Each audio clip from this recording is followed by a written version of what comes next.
Hey guys, welcome back to Code Space. Myself Shugayu. इस particular video में हम समझेंगे total decoding messages. Problem interesting है, ध्यान से सुनना. So message containing letters A to Z is being encoded to numbers using the following mapping. A को 1 से मैप कर रखा है, B को 2 से, अप टिल Z को 26 से, राइट. A की पोजीशन अल्फाबेट से फर्स्ट है तो 1, B की सेकंड है तो 2, Z की लास्ट 26 है तो 26, right. Now you are given a string digits. एक स्ट्रिंग गिवन है जिसका नाम डिजिट्स है. You have to determine total number of ways that message can be decoded. मतलब क्या है इस बात का मतलब है, फॉर एग्जांपल तुम्हारी स्ट्रिंग है 1 2 3, राइट. 1 2 3, तो 1 2 3 को तुम कैसे डिवाइड कर सकते हो? 1 को अलग, 2 को अलग, 3 को अलग. मतलब 1 2 3, 1 अलग, 2 अलग, 3 अलग, राइट. सो एक पैटर्न हो गया. 1 को A से लिख सकते हैं, 2 को B, 3 को C. सेकंड पैटर्न क्या है? 1 2 को एक साथ रखो, 3 को अलग कर दो, तो 1 2 बन गया 12. 12 का कॉरस्पॉन्डिंग आता है L. अल्फाबेट्स में अगर 12 देखोगे तो L 12th नंबर पे आता है, तो 12 का कॉरस्पॉन्डिंग L और 3 का कॉरस्पॉन्डिंग C, तो वो बन गया LC. तो फर्स्ट स्ट्रिंग हो गई थी ABC, सेकंड स्ट्रिंग हो गई है LC.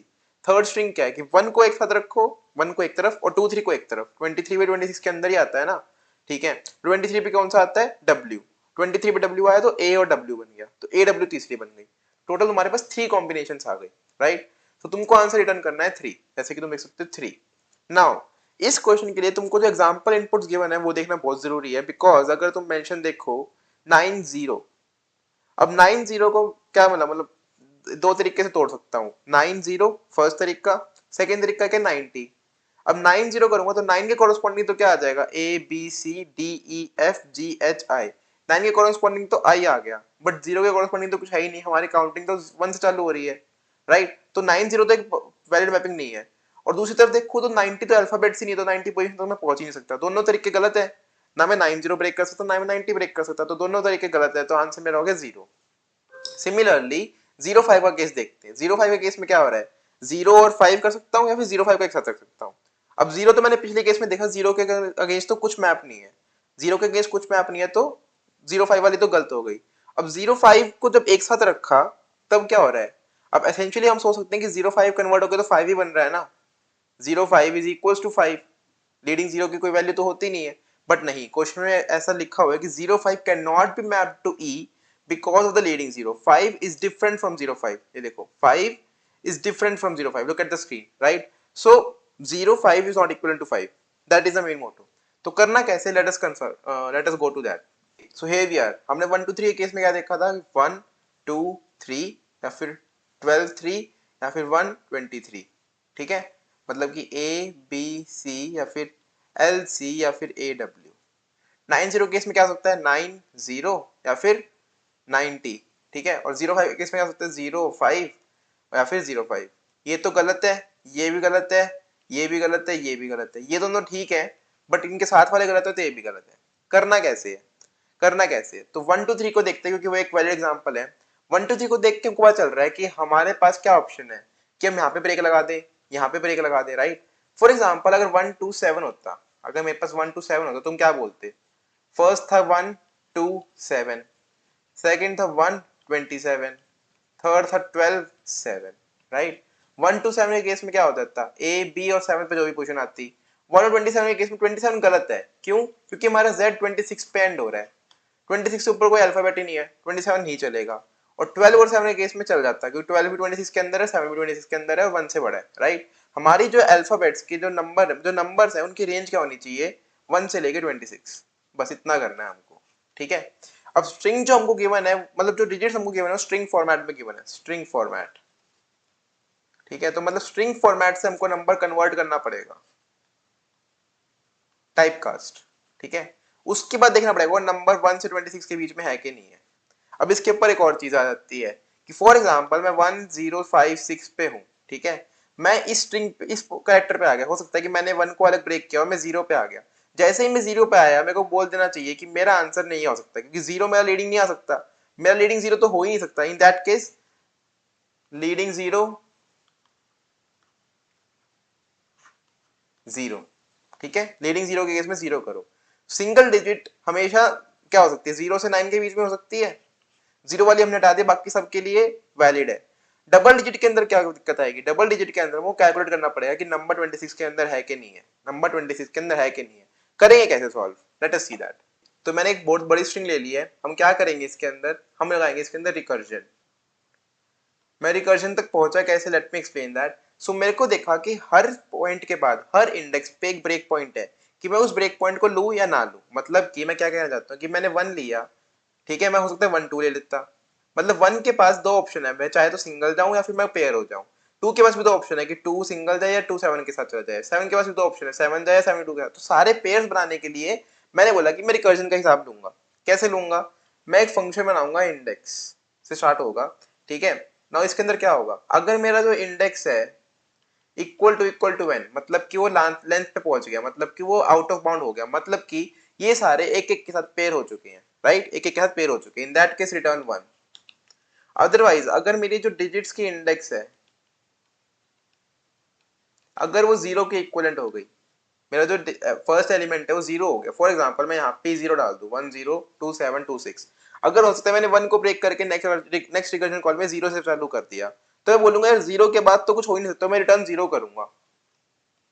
मेरा लीडिंग 0 आते में 0 रिटर्न करना है, याद है ना ये चीज, तो ठीक है। Digit index equal to 0, return 0। Otherwise क्या करना है, आंसर बना लो इक्वल टू 0, ठीक है। हमारा डिजिट स्टार्टिंग 0 तो हो नहीं सकता, क्या हमने वहां पे ये वाला चेक लगा दिया है। तो क्या करो, answer plus equals to function of index plus 1, मतलब कि जो करंट एलिमेंट है उसको तो सिंगल लूंगा ही लूंगा, उसके आगे वाला आंसर निकाल लो। मतलब कि 1 के लिए 1 तो एक आंसर होगा कि 1 को अलग तोड़ दो, बाकी स्ट्रिंग का अलग निकालो। 2 अगर 2 पे आए तो 2 अलग तोड़ लो, 7 to 6 के अलग निकाल लो, ठीक है। 2 पार्ट मतलब कि देखो हमारा नंबर चाहे तो 1 डिजिट है जो हमने काउंट कर लिया, या फिर डबल डिजिट है, डबल डिजिट के लिए हमको कंस्ट्रेंट लगाना पड़ेगा। इफ सपोज हमारी ये स्ट्रिंग का नाम s है, s of index minus 0 into 10 plus s of index minus 0 index plus 1, sorry, s of index minus plus 1, मतलब कि 1 पे होता तो 1 इंटू 10, 1 इंटू 10 प्लस 0 कितना हो जाता है 10। आप देख सकते हो दोनों को मिला के 10 बन रहा है, ठीक है। जैसे ही हमको ये मिले, it is less than equals to 26, अगर ये लेस देन इक्वल 26 है तो जाओ, मतलब answer plus equals to f of index plus 2, मतलब कि दोनों क्लब करने में 26 के नीचे है तो भी आगे वाली स्ट्रिंग को कॉपी करो, वरना 2 का केस, मतलब कि अगर ये मान लो जैसे यहाँ पे आया, मान लो मैं 2 पे खड़ा था तो 27 के केस में ये नहीं चलेगा, राइट, चलना भी नहीं चाहिए, 27 से कुछ पेयर ही नहीं कर सकते। At last return answer, at last return answer, ठीक है। हमने क्या किया, हमने कहा कि अगर स्ट्रिंग की लेंथ पूरी कवर हो गई, मतलब हर कैरेक्टर को हमने मैप कर दिया, तो एक वैलिड तरीका हमको मिल गया, रिटर्न 1 कर दो। अगर हमारे पास लीडिंग 0 है तो रिटर्न 0 कर दो। नाउ आंसर को 0 से इनिशियलाइज करो, 0 हमने हटा दिया तो 1 से 9 के बीच में तो कुछ भी हम उसको कोड कर सकते हैं, तो उसको एक तरीका मान लो और इंडेक्स प्लस 1 के लिए कैलकुलेट कर लो, उसमें आंसर ऐड कर देना। नाउ अगर दो को पेयर करने की पॉसिबिलिटी है, पॉसिबिलिटी कैसे चेक करेंगे, लेस देन इक्वल 26, अगर दो को पेयर कर सकते हैं और वो वैलिड कॉम्बिनेशन बना रहा है तो answer equal to F of index plus 2, मतलब कि हमने दो को पेयर करते और आगे के लिए चेक कर लो, हमने 10 को पेयर करते 22 7 2 6 के लिए चेक कर लो कितना आ रहा है और ऐड कर दो, लास्ट में आंसर रिटर्न कर दो, ठीक है, सिंपल है। रिकर्जन ट्री कैसा बनेगा इसका, लेट अस सी दैट। हमने क्या किया, हमने एफ ऑफ 0 से कॉल किया, हमारे एफ ऑफ 0 पे क्या था 1 था, 1 ने क्या कहा, आंसर क्या रिटर्न करेगा, वो बोलेगा कि मैं एक कॉल करूंगा एफ ऑफ 1 की, मतलब वो 0 पे जाएगा, और एफ ऑफ 2 की, क्योंकि 10 एक वैलिड नंबर है तो वो कॉल करेगा उसकी। एफ ऑफ 1 बोलेगा कि मेरे को तो रीडिंग 0 मिल गया, तो मेरे ये वाली स्टेटमेंट चल जाएगी, मैं यहीं से रिटर्न 0 कर दूंगा। बट एफ ऑफ 2 बोलेगा नहीं, मेरे को रीडिंग 0 नहीं मिला, तो मेरे पास दो ऑप्शन है, एफ ऑफ 3 पे जाऊंगा 2 को लेके, 27 पे जा नहीं सकता, तो एफ ऑफ 4 पे जा नहीं सकता, मैं यहाँ पे इसको जा नहीं सकता क्योंकि 27 is not a valid combination, F of 3 पे ही जा सकता हूँ। एफ ऑफ 3 मतलब कि ये थर्ड इंडेक्स 7 पे जैसे ही आया, 7 ने बोला मैं एफ ऑफ 4 पे ही जा सकता हूँ। मैंने बोला एफ ऑफ 5 पे क्यों नहीं जा सकते, 4 और 5 5 पे क्यों नहीं जा सकते डायरेक्टली, 72 एक वैलिड कॉम्बिनेशन ही नहीं है, तो एफ ऑफ 5 पे जा नहीं सकता। एफ ऑफ 4 ने बोला कि मेरे पास क्या ऑप्शन है, मैं तो एफ ऑफ 5 पे जा सकता हूँ, मतलब कि मैं 2 अपने आप अकेला रह सकता हूँ, या फिर 26 भी बन सकता हूँ, जेड बन सकता हूँ मैं, तो एफ ऑफ 5 पे जा सकता हूँ, या फिर मैं एफ ऑफ 6 पे जा सकता हूँ।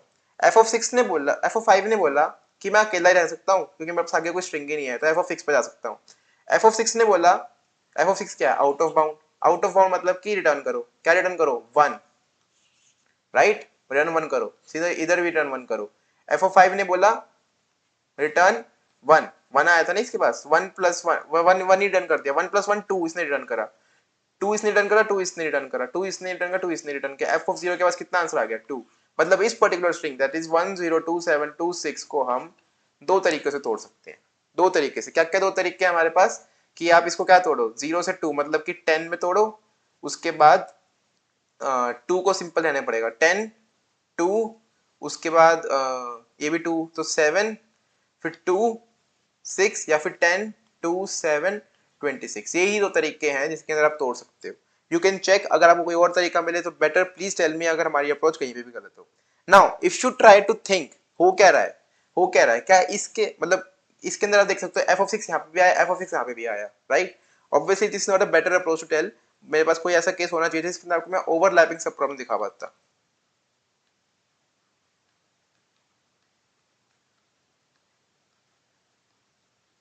राइट। बट आप इसको ध्यान से देख सकते हो कि जो हमारा इंडेक्स कॉल है हमारा एक ही वेरिएबल पर डिपेंड कर रहा है। हो सकता है कि एक इंडेक्स मतलब कि हो सकता है कि 102 कुछ ऐसा ब्रेक होता कि 10 और 2 मिलके 7 पे आता, या फिर 102 मिलके 7 पे आता। दैट मींस 7 के आगे वाली कॉल सिंपल चलती, हमारे पास ओवरलैपिंग सब प्रॉब्लम इसमें आएंगी। That means we have to apply DP. कुछ नहीं करना, हमारा इंडेक्स पे डिपेंड कर रहा है सिर्फ और सिर्फ, एक 1D डीपी बनाएंगे, उसके अंदर डीपी के अंदर फिट करेंगे और उस वैल्यू को यूज करेंगे, as simple as that, right. ठीक है, let us move to the coding section of it. So here we are in the coding section. अब करना कैसे है, क्या बोलेंगे, int n equals to digits dot length. Next step, before going to the next step, it's my sincere request, वैसे तो मुझे पता है आपने सब्सक्राइब चैनल दबा दिया होगा, but please अगर आपने नहीं दबाया है, please do the needful. It will really make my day, it will really motivate me. आपका एक सेकंड लगेगा, it will give me a lot of happiness and lot of motivation to bring such more content, right? हमने क्या करा, length निकाल ली है, उसके बाद simply return helper function call करेंगे। क्या कॉल करेंगे हेल्पर फंक्शन के पास, एन कॉल मतलब इंडेक्स कॉल देंगे जो कि 0 से चालू हो रहा है, और एन दे देंगे और डिजिट्स दे देंगे, ठीक है। अभी डीपी ऐड करेंगे वो बाद में करेंगे।